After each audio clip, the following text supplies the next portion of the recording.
Christian Allan, mon enfant.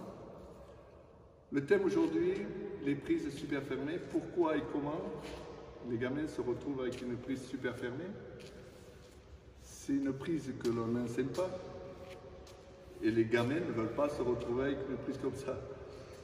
Mais on retrouve des prises super fermées.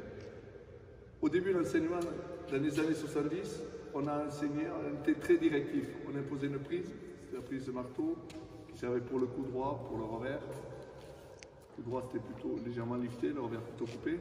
On n'avait pas droit au revers de main. Donc on pouvait râler parce qu'on nous imposait cette prise. Borg est arrivé avec le lift, le revers de main. C'est depuis qu'on voit les excès dans ces prises de raquettes. Alors, on a, pour pallier à ça, on a ralenti les balles pour les gamins. On a ralenti les balles, on a mis des balles plus longues, balles mini-cool. J'ai vu Gasquet, moi, à l'âge de 7 ans, 8 ans ici à Mont-de-Marsan, tournoi national poussin, jouer des balles dures, grand terrain. Ça n'a pas empêché d'avoir une bonne technique. Dans l'histoire des balles, ça n'a pas corrigé ces prises. Alors pourquoi ces prises? Parce que le jeu est déséquilibré. Quand au fond de cours, le jeu est basé, l'équilibre c'est basé sur la diagonale. On va jouer de la diagonale, on va frapper fort dans la diagonale, on va mettre du volume, on va chercher un angle, on va prendre tout. Et quand on a une bonne balle, on va attaquer. L'équilibre c'est 4 croisées, une le long de la ligne. Et quand cet équilibre est cassé, si le jeu est trop axé sur les coups le long de la ligne,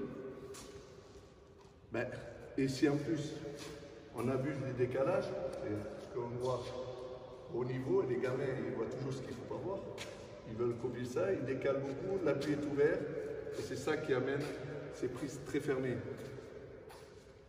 Ils y retrouvent leur compte quand même. Pourquoi ils font ça? Parce qu'ils gagnent les points très vite, ça tombe sur le revers de l'adversaire. Donc, ils gagnent vite le point, ils gagnent vite les matchs, ils progressent vite le classement. Mais le jour où les balles reviennent, le jour où ils tombent sur des adversaires qui contrent leur jeu, il n'y a pas de jeu de rechange. Il n'y a pas de, comme il n'y a pas d'échange de diagonale, ils ne tiennent pas la diagonale, mais voilà, c'est la fin. Donc chacun a son niveau en fonction de son physique, son mental. Et ce qui est intéressant au tennis, c'est d'arriver à jouer contre l'adversaire. L'équilibre entre le jeu d'attente, la défense et l'attaque. Alors comment la prise se dégrade pour arriver à cette prise super fermée? Au fil des frappes, si j'abuse les coups de la ligne, la prise glisse. Si je frappe croisée, la frappe va se faire vers l'extérieur. À la manière d'un footeux, je vais frapper vers l'extérieur. Et au fil des frappes, le long de la ligne, les frappes vont devenir intérieures. L'appui est ouvert et la prise va glisser, la frappe se fait vers l'intérieur, pratiquement comme un coup coupé.